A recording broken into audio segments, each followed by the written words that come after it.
Here we go. Here's Johnny. I'm Batman. You talking to me? Bob. My name is Inigo Montoya. You killed my father. Prepare to die. Don't say that!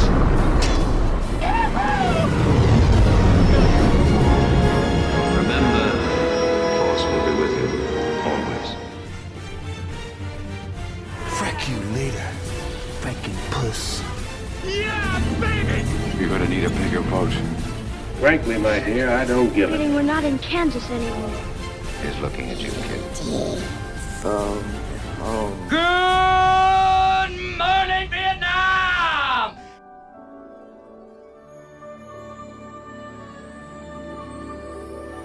Welcome back to another episode of the Moment After podcast. My name's Klein. I'm Mike. And we are doing an episode today without Bryce or Chris, and this is the first time Michael Bradley has been on the episode. Hello. Michael Bradley is the creator of the Blood-Drawn Chronicles, which is a podcast that the studio here does, called the Blood-Drawn Chronicles. So, Michael and I just came back from watching the movie The Happytime Murders, which is, if you've probably heard of it, it's the Muppet ripoff, kind of. It's what Muppets do inappropriately. The Happytime Murders is about when the puppet of the cast of the 80s children's TV show begin to get murdered one by one. A disgraced LAPD detective turned private eye puppet takes on the case. It's a very strange movie indeed, because it's basically the inappropriate stuff that you ever thought about the Muppets. And if you never did think of anything inappropriately about the Muppets, I apologize. This movie stars Bill Beretta playing Phil Phillips, the LAPD cop that is a puppet who turned to private investigator. This movie also stars Melissa McCarthy and Elizabeth Banks, along with Maya Rudolph, Leslie David, who is aka Stanley from The Office, and also Joel McHale. So today we're reviewing this movie. Michael, you just saw this movie with me.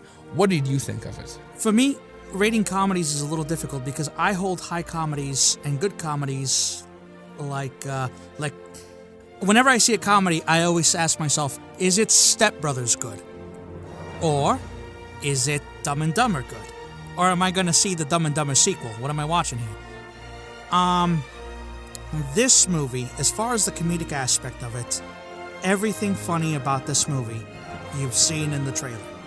As far as plot, it's somewhat predictable. It's predictable. It's very predictable, but it's because they were trying to be funny. But then everything funny is in the trailer. So, when writing comedy, you're either funny or you have a plot, and most of the times you're funny. But when everything funny's in your trailer, the best way I can describe this movie is it's a comedy death spiral. Comedy death spiral. Care to elaborate on that? There are so many things that are wrong with this movie. You see, this movie isn't meant to be taken serious, and yet it gives us a serious topic like racism with Muppets. So Muppetism. They treat all the Muppets as second-class citizens, and I don't understand why you would. I mean, if you understand that the plot is a personal, the main thing, the main focus of the plot is a personal vendetta, then you don't need to have the Muppets be treated like second-class citizens. It just doesn't make sense. It adds the comedy though, because you can make fun of Muppets because they're not real. They added racism in there because it's a hot topic right now, and it can be funny if made fun of correctly. Right. But the problem is, and this is where we run into a problem, is you're trying. I understand that you're making a dark comedy. I get that. And a dark comedy tackles certain issues that people aren't comfortable with. But even in a dark comedy, those issues get settled. This does not get settled. The personal vendetta gets settled. The issue doesn't. But it does, without giving out spoilers, though. It kind of does, though. The issue never gets settled. That is the problem. Well, that's one of the problems with the movie. It's like saying that racism will never get settled, though, too. That's not... Well, that is... Oh, my God. Small steps, man. Small steps. That's what this movie did. It just did small steps towards making Muppets accepted No. as real people. No, it didn't. What it did was it took one aspect of what's wrong with society, another aspect of what's right with society, and tried to put them together in a way that failed. All right. So, I guess... Oh, man, this is like a weird movie to do a review on, too, because comedies are hard already. And then doing one that was... Honestly, you did nail it on the point, because it was only funny... The only funny parts were shown in the trailer. Right. That's it. Every other part in this movie wasn't really funny. Well, there was that one scene that happened, but other than that, though, there was... Most of it was all shown in the trailers because it could be shown. Right. But the core of the movie, though, was a very detective noir style of a movie, though. Right, and even that, they jumped out of that aspect. You see what I'm saying? That's true, too. Because they began to narrate, and then they broke away from it towards the end of the movie. Right. They had no development in any character whatsoever, which means that they wrote for the comedy. But then all the comedy, everything that's funny, you find in the trailer. So honestly, this movie was written just to make a buck from nostalgia and the fact that we've always we hold the Muppets and every Muppet we ever see in television as a symbol of virtue. We do, because whenever we think of pure things in our childhood, we think of Sesame Street, we think of Kermit, we think of all that, and they were just cashing on the fact that, hey, what would happen if, the Muppets acted like this in real life? And we've always wanted to see that. I've always wanted Kermit to curse. I've always wanted Big Bird to give the bird. It's things that I would find funny. And that's what they marketed it on. But did the writers sit down and say, okay, how do we make this that people have always wanted to see, in a sense, funny? No, because they knew we got nothing. This movie was made with a 2-week deadline. That's what it was. This movie was made because you needed something to fill the gap. And they said, here you go. We're going to give you a small budget, too. I bet you anything, this movie had a small budget. The writers were underpaid. And they said, okay, well, this is a weekend job for me. This is what I'm going to give them. But the movie, though, okay, coming from a writer's perspective, because we were both writers, Michael, it was written very well, the main storyline, though. The main storyline was not written very well. We knew who as soon as I saw the characters all laid out to me, I told you who the villain was. Yes, we both did. And then when I saw what happened with the flashback that they gave us, I told you who the villain was yet again. And what happened? Both of them were the villains. That's true. So maybe it wasn't that great of a written movie. There was no time where, because they were trying to make it a mystery, there was no time where it was a mystery, which means they were focusing on the comedy. And then there was no comedy, which means that they wrote this just for the fact of the funniest parts trying, were just in the trailer. Right, and they were writing this to cash in on a what-if scenario. They knew this movie was going to be bad when they didn't even give us a comedian in the front line. They gave us Melissa McCarthy, and Melissa McCarthy is funny. And that's another thing, too, I want to say, too.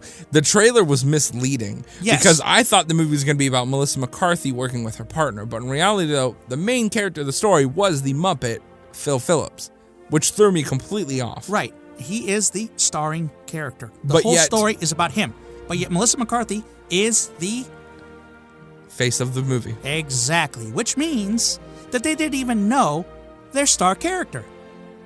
And if you don't know your star character, and if you don't write for your star, if your star, and if you have a movie for your star, and you have your star, and you have your whole plot centered around your star, and the star is not the first person on the poster, you don't know what you're writing for. And I wasn't too happy with her performance in this either. Yeah. Though. This wasn't her best work. I should have left that movie knowing Bill Barretta's a comedian. I want to see more of his work. But Bill Barretta, though, wasn't a comedian. Though. Exactly. He's a puppeteer. Exactly. He worked on the Muppets. Exactly. He worked on everyone. Exactly what I'm talking about. You know what should have been done? Will Ferrell plays Phil Phillips. We still have Bill Barretta being the puppeteer. Will Ferrell. Because Will Ferrell could have brought a sense of Will Ferrell-iness to that movie that you've been like, oh my God, the plot was stupid. You just sound like you have a hard-on for Will Ferrell. I don't have a hard-on for Will Ferrell. It's just he has a way with comedy. He knows. His comedy is usually good. Will Ferrell gets given bad scripts. He said it himself. I take a look at the script and I say, quote, from Will Ferrell, I take a look at the script and I say, you know what? I'm really not feeling this. This doesn't seem funny to me. Let's make it funny. That means he's been given a bad script and he makes it funny. Bill Beretta doesn't have that talent. He's a puppeteer. If you wanted to make it funny, if you wanted to be your character to be funny, take any comedian worth his weight. Take Kevin Hart, okay? Kevin Hart is your star of your movie.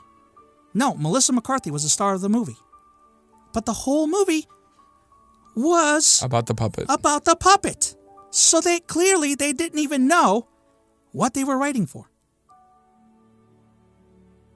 They came to the writers and they probably said, we're making a movie. We're making it about puppets. Make it wonderful. Oh, it's starring Melissa McCarthy.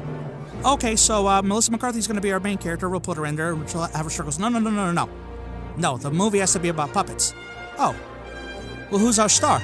Bill Beretta. Oh, isn't he a puppeteer? Yeah, make him funny. Okay. And then they write these lines and then they have Bill rehearse them. Okay, Bill's not that funny. Okay, so what would you advise people to do though? To see it, to go to the matinee, or to stream it? So then what are we going to do? Let's have all the comedic aspect of this movie be Melissa McCarthy, because we can't work with Bill. That's what it was. It was, though, too. I remember there's several different parts from it. Take Bill. Take Bill. Take his story. Take Melissa McCarthy. Cut her out of it.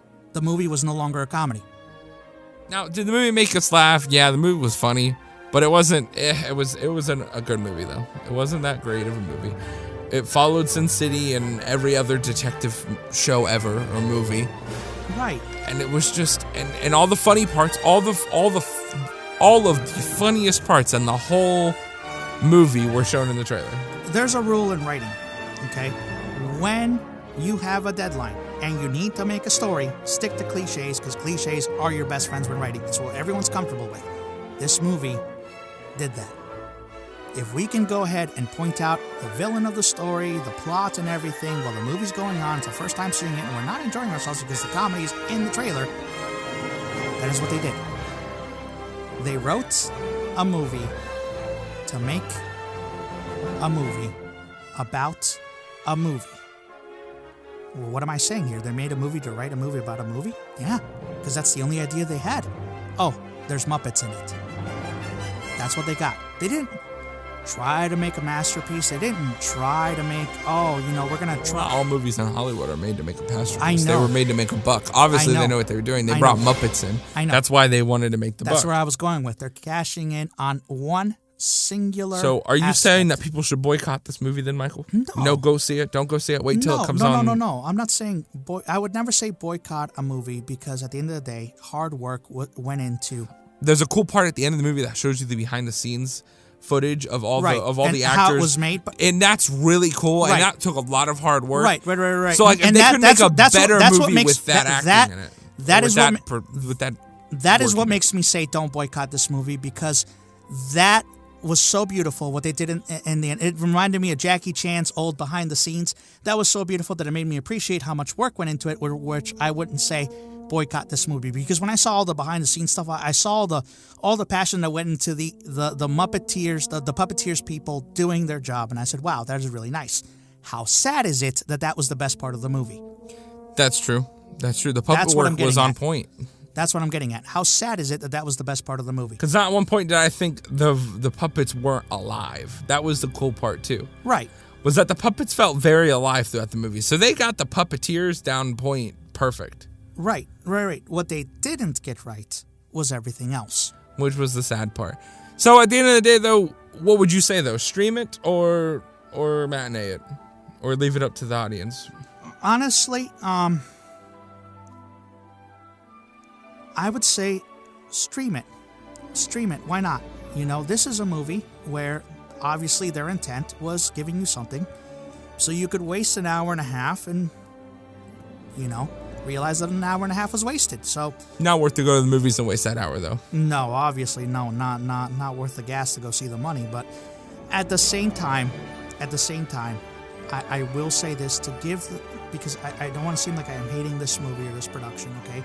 Because there are no bad ideas, they're just bad executions. So in that aspect, I will say, okay, this movie is not one of those movies where you watch it simply because, oh, I want to see how bad it is, or it is an enjoyable movie.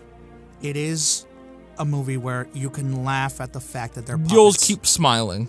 Yes. The movie will keep you smiling throughout it. Right. If you go at it with the mind of a child, you will enjoy this movie. That being said, you have to go at it with the mind of a child. Ah ha ha, it's funny because they're Muppets. You like that, you feel like winding back, you feel like, hey, you know, all the troubles in my life are coming at me. I just want to relive my childhood. But I want it to be a little macabre too, I guess, in a sense. Then, by all means, this is the movie for you. If you're looking for a good comedy, well, it's just like a Kevin Hart commercial. If you're looking for a good comedy, well, it's like a Kevin Hart performance. You either get him on a good day or you don't. Depends how you feel that day, if this is the comedy for you. Very well put, Michael. I will have to say stream it as also. I'll have to say stream it too, because the movie is a forgettable one, besides the fact that there's Muppets in it. Yes, it is not memorable. It's a good pastime, and if you're scrolling through Netflix one day and you see it, give it a shot. Might as well. Well, Michael, I appreciate you joining me for this episode. The puppeteers saved this movie. That's all I can say. Their hard work, their effort, and what I saw at the end, they saved this movie. From being a total disaster for me anyways. Alrighty then. Well, that's going to conclude our episode then, guys. Thank you for listening. Please remember to like and subscribe and share us everywhere that you can. You can find us on digifoxstudios.com or thefoxplayblocks.com underneath shows. Thank you for joining us, and have a good night.